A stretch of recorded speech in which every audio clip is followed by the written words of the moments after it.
Oui, Seigneur. yego Gloire et mwami louange pour ton nom. icyubahiro cyose n'ikuzo n'iby'izina ryawe Toute dignité au nom de Jésus-Christ. gukomera kose mu izina rya Yesu Kristo Tu mérites l'action de grâce, ukwiriye gushimwa mwami louange et adoration. icyubahiro n'ikuzo byose Nous sommes ici devant toi, Seigneur. turi imbere yawe mwami Nous savons que tu es avec nous, tuzi yuko uri kumwe natwe mais nous voulons que tu te manifestes davantage kandi turifuza yuko wongera kwigaragaza bisumbuyeho à travers le message, biciye mu ijambo ryawe à travers la parole. biciye mu ijambo ryawe Ta parole qui change, ijambo ryawe rirahindura ça bénit. ijambo ryawe ritanga umugisha Oui, Père, venez au milieu de nous ngwino data ube mu bwoko et bwawe manifeste-toi, Seigneur, kandi wongere wigaragaze mwami au nom de ni Jésus-Christ. mu izina rya Yesu Kristo Amen. amen. Je dis bonjour à tous. ndabaramukije mwese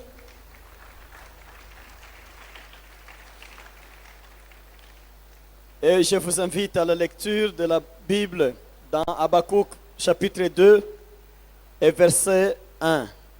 ndabasaba ngo duhure twese mu jambo ry'Imana igitabo cy'umuhanuzi Habakuki igice ni cya kabiri umurongo ni uwa mbere. Nous allons lire au nom de Jésus Habakkuk 2 verset 1. turasoma mu izina ry'umwami wacu Yesu Kristo. Moi je vais rester à mon poste de garde. J'attendrai comme un guetteur sur les remparts pour savoir ce que Dieu me dira et comment il répondra à mes plaintes. Amen. nzahagarara hejuru y'umunara aho ndindira kandi nzarangaguza ndebe aho ari numva icyo ambwira nuko nzasubizwa ku bw'icyo namuganyiye. Amen. Nous continuons l'enseignement que nous avons commencé. turakomeje n'inyigisho twatangiye. Ici nous sommes avec Habakkuk qui a posé ses premières préoccupations à Dieu. aha turi kumwe na Habakuki kandi yagaragarije Imana ibibazo afite. Et vraiment le mérite d'Habakkuk c'est qu'il a parlé honnêtement avec le Seigneur. kandi icyiza Habakuki yashimirwa nuko yabashije kubwiza Imana ukuri. Mais il s'est rendu compte que ce qu'il demandait à Dieu, ce n'est pas ce qu'il a reçu comme réponse. ariko aza gusanga ibyo yabajije Imana atari ibyo Imana yamusubirijemo. Il a essayé de changer la stratégie. noneho agerageza guhindura uburyo bwo kubaza. C'est ce que j'ai enseigné le vendredi passé. Il a changé la méthode. nibyo navuzeho kuwa gatanu yahinduye uburyo bwo kubaza. Il a reconnu l'éternité de Dieu. yaje kongera kwemezwa uguhoraho kw'Imana. Il a prié, il disait, ô Éternel, ô mon Dieu. arasenga ngo Uwiteka Imana ihoraho. Le mot éternel, c'est un mot proche du mot Yahweh. ijambo uhoraho ni ijambo ryegeranye na Yehova. Et Yehova vient du verbe Yaha, kandi ijambo Yehova riva ku nshinga yaha pour dire être. ishaka kuvuga kuba. Si nous analysons ce mot, l'homme n'est pas. iyo tugerageje gusesengurira ijambo dusanga umuntu atari, Mais Dieu est. ariko Imana iri. Le verbe être n'est pas un verbe de ce monde. inshinga kuba cyangwa kubaho ntabwo ari inshinga yakoreshwa muri iyi si, Puisque tout ce qui est sous ce monde, c'est passager. kuko ibiri muri iyi si byose ni ibintu bitambuka bigashiraho. Par conséquent, ça ne mérite pas le verbe être. bityo rero ntibikwiriye kugira ijambo kubaho muri byo. Ce qui est aujourd'hui, ce n'est pas ce qui était hier. ibiriho none si byo byariho ejo hashize, Et ce qui était hier n'est plus cité aujourd'hui. kandi ibyariho ejo ntitubivuga uyu munsi. Mais si ça se cite, ça ne se voit plus. nubwo byavugwa ntibikiboneka. Habakkuk reconnaît tout ça, toutes ces qualités. Habakuki arabisobanukirwa amenya uko biri. Seulement Dieu est, Imana yonyine yo niyo iriho, puisqu'il était, kuko yahozeho et puisqu'il est même aujourd'hui. ikaba iriho uyu munsi wa none Et il sera toujours. kandi éternité. ikazahoraho iteka ryose. C'est ça le sens du verbe être. iyo jambo ubundi niko risobanuye Et qui est un attribut de Dieu. Dieu est là. kandi riranga Imana kuko Imana iriho. Mon frère, le problème que tu as dans la vie, mwene data ibibazo ufite uyu munsi Ma soeur, les troubles que tu rencontres dans la vie, mushiki wanjye ingorane uhura nazo uyu munsi retiens que tu as l'Éternel à côté de toi. usobanukirwe ko uri kumwe n'uwiteka impande zawe, Même si toi tu n'es rien, quoi, nubwo ntacyo uri cyo mais lui il est. yo iriho muri Et il est pour byose toi. kandi bibereyeho wowe. Alléluia. Haleluya. Ce nom-là de Yahweh, c'est un nom de foi, c'est un nom d'espérance. Ijambo yawe ni ijambo ryo kwizera, ni ijambo ry'ibyiringiro. La fois passée, je disais comment on écrivait le mot Yahweh. Nagerageje kuvuga gusobanura uburyo bajyaga bandika iryo jambo On yawe. écrivait une lettre, les scribes, ils allaient se baigner, se purifier. Abanditsi iyo bajyaga kwandika inyuguti imwe ibanza gusa barabanzaga bakajya kwiyeza no kwitunganya. À un moment, ils pouvaient se laver 7 fois pour venir augmenter une autre lettre. Hari n'igihe bisukuraga inshuro zigera kuri 7 kugira ngo bumve bashobora kuza kwandika inyuguti ikurikiraho. Depuis Genèse jusqu'au livre de Deutéronome, hein, kuva ku itangiriro kugeza mu gutegeka kwa 2, le mot Jéhovah n'était pas cité. ijambo Yehova ntiryavugwaga. Quand ils arrivaient devant ce mot-là, Iyo bageraga ahari iryo jambo ils stoppaient directement. barahagararaga, Et ils ont cherché un autre mot là-bas. hanyuma bashakisha irindi jambo, Ils ont vu beaucoup de fois, beaucoup de puissance derrière ce mot-là, Jéhovah. kuko inyuma y'iryo jambo hari imbaraga n'ubushobozi bwinshi. Alors ils ne voulaient pas réciter ça par la mot, disons par Ntibabashe la parole. kuryatura no kurivugisha iminwa yanduye. Par les simples mots humains, ils ne voulaient pas disons, citer le mot Yahweh. Ntibabashaga kwatura ijambo yawe.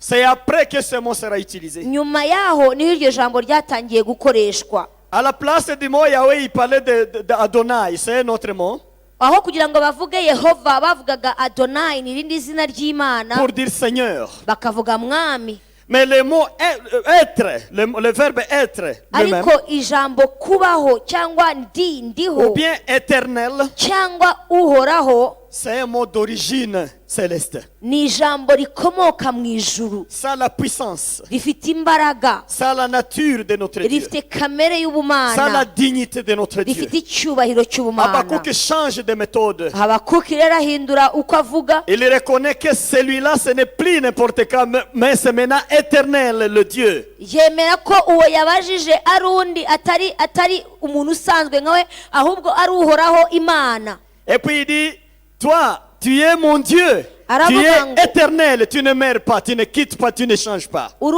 Uwiteka, uri Imana yanjye, urihoraho ntuhinduka. L'homme n'est pas là, comme j'ai dit. Umuntu ntawe. Toi, tu es là aujourd'hui, demain, tu ne seras plus là. Uri hano uyu munsi, ejo ntuburiho. Celui qui était n'est plus là, comme j'ai dit. Uwigeze kubaho uyu munsi wa none siho ari, Mais éternel est là. ariko uhoraho arahari. Haleluya. Et celui-là reconnaît Habakkuk. Uwo nguwo Habakuki aramumenya. Il n'est pas seulement éternel, mais il est mon Dieu. Éternel, mais mon Dieu. Il est mon Dieu pour moi-même. Ntabwo akiri uhoraho gusa, ahubwo ni Imana yanjye ku giti cyanjye. C'est ce qui me donne la valeur. Ibyo nibyo bimpa agaciro. Lorsque l'Éternel est à mon côté. Iyo Uwiteka ari mu ruhande rwanjye. Lorsqu'il est pour moi, j'ai la valeur aussi. Iyo ari mu ruhande rwanjye ngira agaciro. Alors, comme il a élevé Dieu, monsieur Habakkuk, Kuko yaramaze kuzamura Imana uwo Habakuki. regardez quelque chose qui se fait ici. Dore uko bigenda. Il élève Dieu. Azamuye Imana. Dieu ne le laisse pas par terre. Imana ntiyamugumisha aho yari ari. Dieu l'élève aussi. Imana nayo Et je disais iramuzamura. encore, quand vous élevez l'Éternel, l'Éternel vous élève aussi. Naravuze ngo iyo uzamuye uhoraho nawe arakuzamura. En fait, c'est automatique. Ni ibintu byikora. Au fur et à mesure, vous l'élevez. Uko ukomeza kuzamura Imana, Il vous élève en même temps. nawe akuzamura uko umuzamura. Ça marche comme ça. Biragendana. Habakkuk qui parlait étant sur la terre, Abakuki wavugaga yari ku isi, il se trouve déjà à la hauteur. arangira arazamuka agera ku rwego runaka, Il est sur la muraille maintenant. ajya ku rukuta. Alléluia. Haleluya. Tout ce qui commence à parler, Ibyo atangiye kwatura c'est différent de ce qu'il disait quand il était sur la terre. bitandukanye na bya bindi yavugaga ari hasi, Puisque maintenant, il est sur le muraille. kubera ko yamaze kugera ku munara. C'est ce que nous lisons ici. Il dit, je vais rester sur mon poste. Aho avuga ngo nzahagarara ku birindiro cyangwa ku munara wanjye, Je vais rester sur mon poste. nzahagaraho ndindira. Je vais rester à mon poste de garde. nzaguma aho ndindira. Il a monté Yarazamutse et il est quelque part. agera ahantu Et il hagarara, dit maintenant, je vais rester là. arangije aravuga ngo nzahamaho. Alléluia. Haleluya. Au fur et à mesure, tu parles tout en étant sur la terre. Uko yavugaga akiri ku isi, Des fois, tu parles ce que tu ne connais pas. hari igihe uvuga ibintu ariko udasobanukiwe ibyo ari byo, Tu utilises une langue étrangère devant le Seigneur. ugakoresha ururimi rw'abanyamahanga imbere y'umwami, Et Dieu, il te laisse comme ça. Imana ikakurekeraho Tu dis ce que tu fais. ukavuga ibyo wishakiye. Je disais encore que tous les coups sont permis quand c'est un enfant qui frappe l'adulte. Nongeye kuvuga yuko umwana yemerewe gukubita aho ariho hose iyo akubita umuntu mukuru. Vous tous, vous avez été frappés par vos enfants, mais les bébés là de quelques mois. Mais en un moment, ils Ababyeyi vous donnent. barabizi, bakubiswe n'abana babo, umwana muto araza akagukubita, C'est autorisé. arabyemerewe. Aucun parent ne peut se venger et donner un coup de boxe à son enfant. qui le Nta frappe. mubyeyi wasubiza ingumi cyangwa urushyi umwana umukubise, C'est pas possible. ntabwo byakunda. Tous les coups sont permis devant Dieu. Ibyo byose rero natwe turabyemerewe imbere y'Imana, Mais il y a des coups que vous lancez, ariko noneho hari igihe dukubita il comprend que vous êtes un enfant. Imana ikamenya ko turi abana koko, Avec un langage d'enfant. ikabona tuvuga iby'abana. Mais c'est qu'un bébé de 3 mois articule, tu ne connais pas le sens. C'est comme un fou là, tu ne comprends rien. Umwana iyo avuga bya bintu avuga ari umwana, ubona utazi ibyo ari byo nyine. C'est autorisé. Biremerewe, Il faut parler, uravuga il faut frapper. ugakubita. Mais le Seigneur tolère, mais il sait que tu dois monter pour que vous puissiez bien parler. Umwami akihangana agategereza igihe uzazamukira ukabasha kuvuga amagambo. Alléluia. Haleluya. Il faut monter à ce niveau-ci. Ni ukuzamuka ukajya ku rundi rwego Comme ça, vous allez parler bien. kugira ngo ubashe kuvugana n'Imana Vous savez, au fur et murebana. à mesure on monte, Uko umuntu azamuka, il y a la loi de la pesanteur habaho imbaraga z'uburemere qui veut vous remettre par terre. zishaka gukurura kugira ngo wimanukire, Mais Dieu, il a une autre force. ariko Imana yo ifite izindi Lui, il mbaraga, veut toujours vous élever. irakuzamura. Ce qu'il vise, c'est quand vous l'élevez, il fait aussi ça pour toi. Donc, il vous élève aussi. Itegereza gusa ko utangiye kuyizamura, watangira kuyizamura nawe ikakuzamura. Mais le monde ne fait pas ça. Ariko isi siko ibikora. Le monde ne fait que tirer. Isi icyo ikora isubiza inyuma cyangwa hasi, Ça ne fait que tirer. ihora isubiza hasi. Tu as 100 millions aujourd'hui. Uyu munsi iyo ufite miliyoni 100, Le monde te cherche. isi Au lieu iragushakisha, d'avoir 200 millions, aho kugira ngo ugere kuri miliyoni 200 tu te retrouves encore avec 10 millions. ugasanga ugeze kuri miliyoni 10. La pesanteur ne fait que tirer. Ihame Par ry'uburemere rikomeza rikurura rizana hasi. Mais Dieu, ce n'est pas sa culture. Ariko Imana ntabwo ifite umuco umeze Lui, quand il gutyo. a commencé, Iyo itangiye il veut amener à haute iba chose. ishaka kuzamura, Il faut élever. irazamura, Il veut élever ce qu'il ishaka a commencé. kuzamura. Alléluia. Haleluya. Ce monde est méchant. Iyi si ni mbi, Mais merci puisque Dieu, il est là pour élever, pour changer toujours. ariko Imana ishimwe kuko ibereyeho kugira ngo ihindure ibintu ndetse izamura Maintenant, abantu. Habakkuk est ici. Abakuki ageze kuri uru rwego, Quand il monte comme ça, igihe azamutse n'est-ce pas, il y a la température qui change aussi. n'ubushyuhe bwarahindutse. Quand vous montez là, il fait frais dans Iyo l'espace. dans l'air. uzamuka mu kirere cyane harakonja, Ce n'est plus comme en bas. ntabwo biba bikiri nk'iyo uri Il était dans la hasi. chaleur, Yari ari mu bushyuhe avec des hasi, problèmes. mu bibazo, Problèmes de l'homme, hari ibibazo la by'umuntu, femme, hari ibibazo by'umugore, des enfants, hari ibibazo la by'abana, famine, hari ibibazo by'inzara, les épidémies, hari ibibazo by'ibyorezo, et beaucoup de troubles. hari ibibazo byinshi Et bitandukanye. il avait un langage adapté à cette crise. Kandi ururimi yavugaga rwagendanaga n'ibyo Mais nyine. quand il est ici, Ariko amaze kuzamuka, les tons changent. imvugo irahinduka. Ceux qui étudient bien la Bible, Abiga neza Bibiliya ils trouvent qu'il a diminué la tonalité qu'il avait. bajya bavuga yuko n'ijwi yarigabanyije, Il diminue la tonalité. yagabanyije ijwi Puisqu'il est déjà à la hauteur. kuko yari amaze kuzamuka ku rugero. Maintenant, il parle avec bien. Et avec Dieu bien, je voulais atangira dire. kuvugana n'Imana, avugana nayo neza. Alléluia. Haleluya. Regarde 3 comportements sur la muraille. Urebe ukuntu yitwara ari aho ku munara. Quand il arrive sur le muraille, il a 3 comportements. Ageze ku munara yagize inyifato z'ubwoko butatu.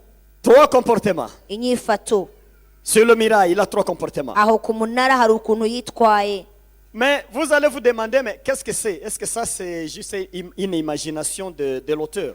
Ushobora noneho gutekereza ngo ese ibi ni ibitekerezo cyangwa ibyiyumviro by'umwanditsi. Mais non.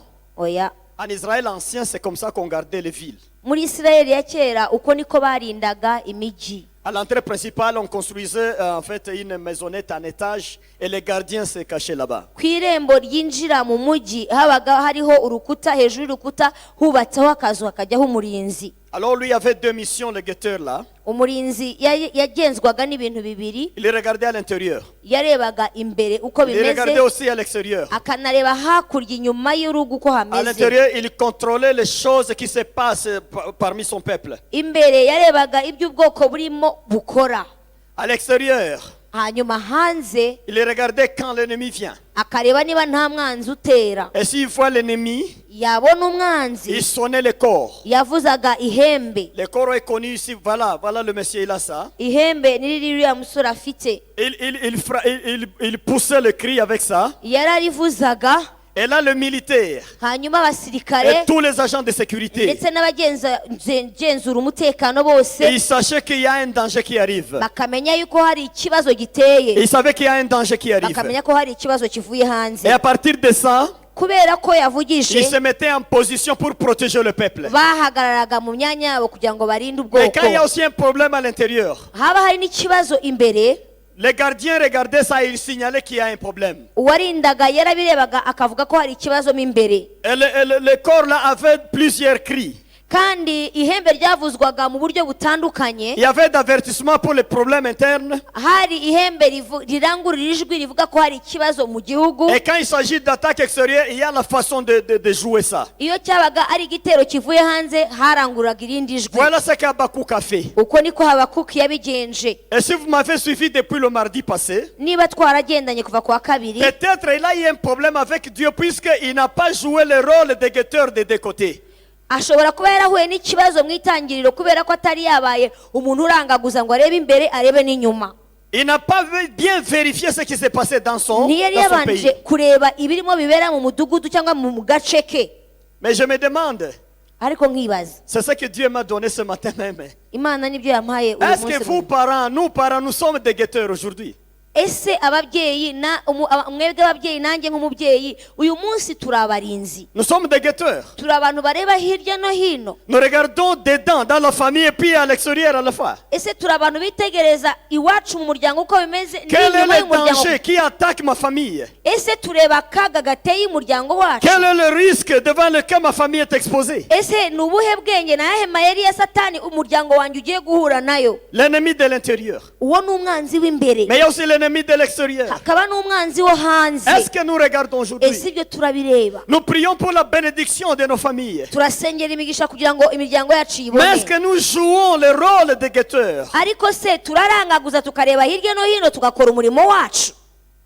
Mes frères, mes sœurs, Bene data, ce message, je ne l'ai pas préparé comme je suis en train de l'annoncer tout de suite. ubu butumwa uko ndimo buvuga siko nari nabuteguye ubundi. C'est seulement ce matin que le Seigneur m'amène à parler des choses des familles comme ça. Mu gitondo umwami nibwo yanyibukije cyangwa yansunikiye kuvuga ku by'imiryango nk'uko ndimo mbivuga. Tu es prêt à capter ça? Witeguye kunyumva? Tu ne seras pas mécontent. Ntabwo biri bukubabaze nimvuga ku muryango. Mais moi, je vois un courant qui arrive. Ndimo ndabona ikintu cyiza nka serwakira. Il faut envoyer les enfants pour étudier en Inde. Abana tuboherereze kwiga mu Buhinde. À 16 ans, 17 ans, vous préparez l'enfant pour aller étudier en Inde. Umwana w'imyaka 16, umwana w'imyaka 17 ukamutegurira kujya kwiga mu bihugu byo hanze. L'âge qu'il mérite avec les parents ensemble. Ya myaka yaragezemo yo kubana cyane bugufi n'ababyeyi. Pleine adolescence. Ageze mu bugimbi, Il a besoin des conseils de papa. akeneye inama za Il a se, besoin des conseils de maman. akeneye inama za nyina. Vous l'envoyez en Inde seul. Ukamwohereza mu Buhinde wenyine. Il reste là dans une université. Akagenda akiga muri kaminuza. Avec son âge. Mu myaka ye Il a encore une fois qui marche sur la terre. aracyafite ukwizera kugendera ku butaka. Il ne prenait pas la bière quand il était ici. Akiri hano ntabwo yanywaga ku Il n'a nzoga, pas pris l'alcool quand il était ici. ntiyigeze anywa inzoga muri kumwe. Même à moins dans 6 mois, il commence à boire jusqu'au fond, à l'ivrognerie. None mu mezi 6 avuye mu rugo rwawe ahindutse umusinzi. Il n'était pas fumeur ici. Ntabwo yanywaga itabi mu Mais kibana, quand il arrive là, ariko yagera hariya abandonné à lui-même, kubera ko yigenga, il n'a pas de guetteur. nta muntu umurinda. Il a un parent, mais un parent qui n'est pas guetteur, qui ne garde pas. Afite umubyeyi umubyeyi ariko ni umubyeyi Il utamurinze, devient fumeur. ahindutse umunywi Il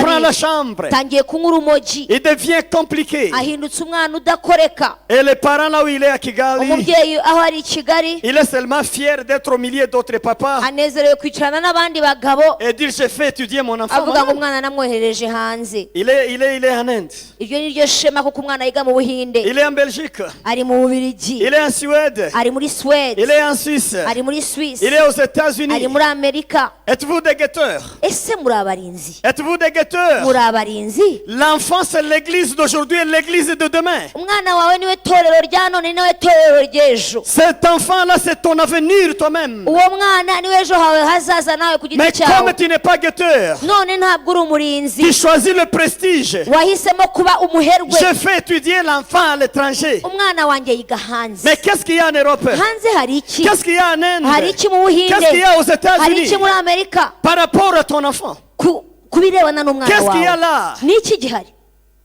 Qu'est-ce qu'il y a là? Ni iki kihabikiwe cy'umwana wawe? Nous devons être des guetteurs Tugomba kuba abarinzi qui regardent à l'intérieur bareba imbere, les dangers qui attaquent. bakareba akaga kari aho. Alléluia. Haleluya. Nous devons regarder à l'intérieur les dangers qui guettent. Tugomba kureba imbere tukamenya ikirimo cyica imbere. Qu'il soit loué notre Seigneur. Imana ishimwe, Qu'il soit béni notre Seigneur. Imana yacu ihabwe icyubahiro.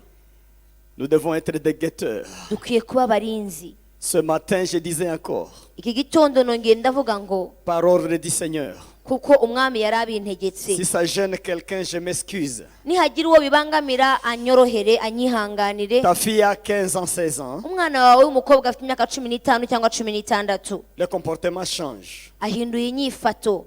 Bientôt, elle commence à mettre des jupes Atangiye kwambara utujipo tugufi jusqu'à ce niveau-ci. tugeze ku bibero. Mais quand elle vient le soir, Hanyuma yataha papa dit, ma fille, quelle sorte d'habit tu portes? umugabo agakabukira umwana ati ibyo ni biki wambaye. Maman dit, Umumama akavuga ngo toi tu ne sais pas ce qui est à la mode. ese wowe nta nubwo uzi Laisse ibigezweho. ma fille comme ça. Ndekera umwana. Mais c'est ce qui s'est fait aujourd'hui. Ibyo nibyo bikorwa. L'enfant continue. Umwana agakomeza À un moment, il commence à entrer à la maison à 20h. bikaza kugera aho atangiye kujya ataha saa 2 z'ijoro, À un moment, à 22h. ubundi akaza saa À 4, un moment, il passe des nuits là-bas. ubundi akarara. Mais vous vous dites, je suis guetteur. Wowe ukavuga ngo uri umurinzi, Je garde ma famille. umuryango wanjye Mais ndawuhagararira. quand ça complique maintenant, Noneho byakugora vous cherchez le pasteur. ugahita guhamagara Vous pasiteri, voulez fatiguer le pasteur par des ugashaka prières. kunaniza pasiteri. Vous n'êtes pas guetteur, mais vous voulez que le pasteur soit guetteur à votre place. Nturi umurinzi w'inzu yawe, urashaka ko pasiteri akurindira inzu. Je vous gêne. Je vous gêne. Ndabatangaje, Je vous dérange. ndabatangaje, Je vous dérange, église. ndabatangaje. Je suis un prophète de Dieu. Ndi umuhanuzi w'Imana. Il m'a appelé pour ça. Yampamagariye kuvuga ibyo Pour dévoiler les problèmes au milieu kugira des ngo gens. ibibazo biri mu bantu mbivuge. Si ça gêne l'église que je dirige, je quitte cette église, je pars ailleurs là où on m'accepte. Niba hari uwo bibangamiye, niba itorero ribibangamiye, iryo torero ndarireka hanyuma nkarisiga nkajya kubwira abandi. Si à l'église on refuse, Itorero iyo ritumvise ubwo butumwa, je commence les campagnes dans des marchés et ailleurs. ndagenda nkabivuga mu isoko n'ahandi. Haleluya. Pour se marier, il faut avoir des jupes comme ça. Kugira ngo bakurambagize no kwambara ubusa. Quand vous faites la vente de vos fesses, c'est ce qui vous amène le mari, ça. Iyo utangiye kugaragaza ibisusu byawe ni ukugira ngo wigurishe kugira ngo bagushake. Nos mamans qui portaient des robes jusqu'au fond, et elles n'étaient pas mariées. None se ababyeyi bacu ko bambaye ingutiya ntibashatse, Mais ils nous ont mis au monde. ntibatubyaye se, Elles nous ont mis au monde. ntibatubyaye.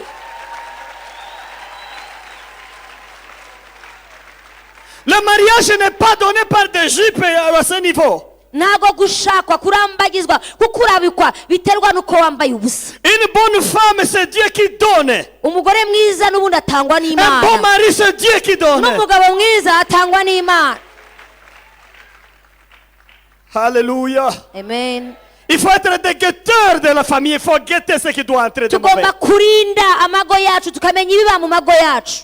Quand Quand le danger arrive, iyo akaga kaje il appartient aux parents de lutter contre ce danger à l'intérieur. haleluya ababyeyi nibo bafite inshingano ya mbere yo kurwanya akaga gateye mu mazu yabo. Quand le danger vient de l'extérieur, iyo akaga gateye kava il hanze appartient aux parents encore de lutter contre le danger de ababyeyi nibo l'extérieur. bagomba kujya hanze bakarindira ingo zabo kugira ngo C'est bitinjira. pourquoi Dieu a donné aux parents le rôle de sauveur de leurs enfants. niyo mpamvu imana yahaye ababyeyi umwuga cyangwa se umurimo wo gukiza gucungura abana babo. Dieu dit ça dans la Bible, les parents sont les sauveurs de leurs enfants. imana iravuga muri bibiliya ngo ababyeyi ni abacunguzi b'abana babo. Mais quand vous les abandonnez maintenant comme ça dans la rue, iyo mubarekeye umuhanda rero vous les abandonnez dans la rue. muba mubataye. Les jeunes qui méritent l'éducation, urubyiruko rwari rukwiye gutozwa vous les envoyez aux États-Unis. urabohereza muri amerika. Mais je crois que vous avez vu certains résultats. ariko mwamaze gutangira kubibona uko Des bimeze. résultats escomptés. mwarabibonye ni ingero zifatika. Sur 10 enfants, ku bana 10 une réussite. umwe niwe utsinda. Vous avez vu ça? mwarabibonye Vous avez vu les résultats? mwarabibonye ingaruka zabyo. Pourquoi ce sorte de prestige est inutile? kubera iki se hagomba kubaho ko gushaka Le guhembwa prestige sans sagesse divine. gushaka gukora ibintu byo kugaragaza kandi nta bwenge washyizemo. Que Dieu vous bénisse. imana ibaha umugisha. Habakkuk n'est plus ici. abakuki ntakiri hasi Il est ici maintenant. arazamutse Il regarde de loin. arimo arareba kure Il dit, je vais faire attention. aravuga ngo nzitonda. Nous devons préparer l'église de demain. tugomba gutegura itorero Nous ry'ejo. devons préparer notre avenir à travers nos enfants aussi. tugomba gutegura ejo hacu hazaza tubicishije mu bana Nous devons tubyaye. préparer la place pour Jésus dans nos familles. tugomba gutegura icyicaro cy'umwami yesu mu miryango Et cela yacu. passe par l'éducation de nos enfants, le kandi ibyo contrôle. binyura mu kugenzura kwigisha no gutoza abana bacu. Des vrais guetteurs. abo ni abarinzi babo Regarde à nyabo l'intérieur, il regarde de l'autre côté. bareba imbere bakareba n'inyuma. Amen. amen. Il y aura des mariages. hazabaho Il amakwe y en aura toujours. tuzahora tuyabona. Il y en aura toujours. azahoraho. Même si vous portez des habits qui couvrent jusque-là, il y aura de mariage au nom de Jésus-Christ. niwambara birebire hazakomeza kubaho amakwe. Il y aura des mariages. hazabaho amakwe.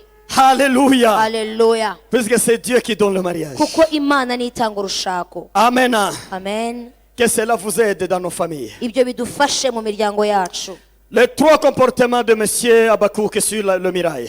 imyifatire yagize y'uburyo butatu. Il a la foi qui espère. yagize ukwizera gufite ibyiringiro. Avant, il est venu avec une position. yaje afite ahantu ahagaze mbere Et il ne voulait pas que cela change. kandi ntiyashaka kuvanwa ku cyemezo cye. Mais maintenant, il a une foi qui espère. ariko noneho ubu ngubu agize ukwizera gufite Il ibyiringiro. dit, je vais rester debout à mon poste. aravuga ngo nzakomeza guhagarara ku munara. Donc, une fois arrivé ici, je ne quitte pas. Je vais rester ici. aravuga ngo ningera ahangaha ko mpageze sinzahava. Amen. amen. Il faut rester sur le mirail. ugomba kuguma ku nkike. Amen. amen. Mes frères, vous savez, nous ne vivons pas de la même façon dans ce monde. bene data ntabwo tubayeho mu buryo bumwe hano mu isi. Les gens ne vivent pas de la même façon dans ce abantu monde. ntabwo babayeho kimwe. Chacun a une vision du monde. buri muntu wese afite uko abona isi. Mais je crois la meilleure des visions, ariko nibwira yuko ukubona c'est kwiza de vivre en étant sur le mirail. ni ukubaho uri ku nkiki. C'est ça la meilleure façon de vivre. uko niko kubaho kwiza. Vivre étant au niveau avec le Seigneur. ukabaho uri mu kigero cy'umwami. Amen. haleluya. Je me rappelle un théologien qui dit ceci, ndibuka umunyateolojiya wajyaga avuga gutya. mais j'ai pris sa citation en anglais. nafashe ibyo yavuze mu cyongereza. You must pray until you pray. akavuga ngo ukwiye gusenga kugeza igihe usengeye. Tu dois prier jusqu'à ce que tu pries. ugomba gusenga kugeza igihe usengeye. La prière ici a des problèmes. Hein? iri sengesho aha rifite ikibazo. Parce que quelqu'un qui prie une minute, kuko umuntu uvuga ngo asenze umunota il te dit il a prié. akubwira ko yasenze. Celui qui prie 30 minutes, il dit j'ai prié. usenga iminota 30 avuga ko yasenze. Celui qui prie 1 heure, il te dit j'ai prié. usenga isaha avuga ko yasenze. Maintenant, qui ne prie pas? udasenga se nindi. Mais le problème que je trouve, ikibazo nsanga aha tu dis toujours que tu pries, uvuga ko et usenga le même problème continue. ariko ugasengera ikintu gihoraho. Là, je commence à douter de la façon dont tu pries. ngeraho nkashidikanya ku masengesho usenga. Tu dois prier jusqu'à ce que tu pries. ugomba gusenga kugeza igihe usengeye. C'est-à-dire, la prière que tu as engagée, bishatse kuvuga ngo isengesho watangije tu dois la faire encore. ugomba Tu dois kurikomeza le faire encore. ukongera Tu ukarikomeza dois le faire ukongera encore. ukarikomeza Tu dois prier toujours et prier et prier. ugasenga ugasenga ukongera ugasenga. C'est hier soir, dans ma maison, mon épouse me disait ceci. Ejo umufasha wanjye yarambwiye nimugoroba La façon dont on priait en 2003, uburyo twasengaga mu 2003 je vois ça beaucoup changer. nabonye ko byahindutse, Ce n'est plus la façon dont nous prions. ntabwo ariko tugisenga, Mais évidemment, ariko nibyo ça ne doit pas être la même façon. ntabwo bikwiriye kuba uburyo bumwe. Dans le monde de prière, ça évolue aussi. Mu isi y'amasengesho habaho gukura. Tu ne peux pas prier comme tu priais dans 10 ans. Ntabwo wasenga uyu munsi uko wasengaga mu myaka 10 ishize. Dieu se révèle chaque fois avec de nouvelles formules dans la prière. Imana ihora yihishura buri munsi kandi ikazana uburyo bushya bwo gusenga. Et nous prions. Tugasenga, Toujours nous prions. tukongera tugasenga, Toujours nous prions. tukongera Et tugasenga, nous allons prier. tugakomeza Nous tugasenga, allons prier. tuzasenga. Jésus viendra. Yesu azaza, Nous serons en train de prier. azasanga tugisenga. Pray until you pray. Ugasenga kugeza igihe usengeye. Alléluia. Haleluya. Nous devons prier. Tugomba gusenga. La formule là de dire, mais on a déjà prié beaucoup sur ces problèmes. Imvugo yo kuvuga ngo ibi narabisengeye igihe gihagije, Je te réponds, reka tu nkubwire n'as pas encore prié. nturasenga. C'est pourquoi le problème Ni résiste. nayo mpamvu bikiriho, Tu n'as pas encore prié. nturasenga. Il faut prier. Ugomba gusenga. Alléluia. Haleluya. J'ai entendu un témoignage de quelqu'un qui dit, mais c'est une femme qui a mis au monde. Ni umubyeyi yatangaga ubuhamya, yarabyaye, Et quelqu'une des familles est venu voir l'enfant. noneho umuntu umwe mu muryango araza kureba umwana, Et il a dit à la femme, abwira uwo mubyeyi, c'est le dernier enfant que tu mettras au monde. aramubwira ngo uyu ni nawe wa nyuma, niwe uherukiyeho. Et c'était fini. Birarangira. 2 ans, pas de conception. Imyaka 2 ntiyatwita, 4 ans, pas de conception. imyaka 4 10 ataratwita, ans, pas de imyaka conception. 10 ataratwita, 15 ans, pas de conception. 15 ataratwita, 20 ans, pas de conception. 20 ataratwita. Et puis, la femme disait, mais on a prié de toutes formes, de toutes sortes de prières, et on est fatigué, on a laissé. Noneho umubyeyi akajya avuga ngo twarasenze amasengesho y'ubwoko bwose twararambiwe.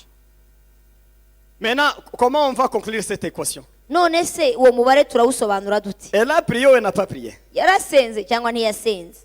Comme elle n'a pas atteint le résultat, donc elle n'a pas prié. Kuko atageze ku cyo yashakaga ntiyasenze, N'a pas prié. ntago yasenze. Nous connaissons d'autres.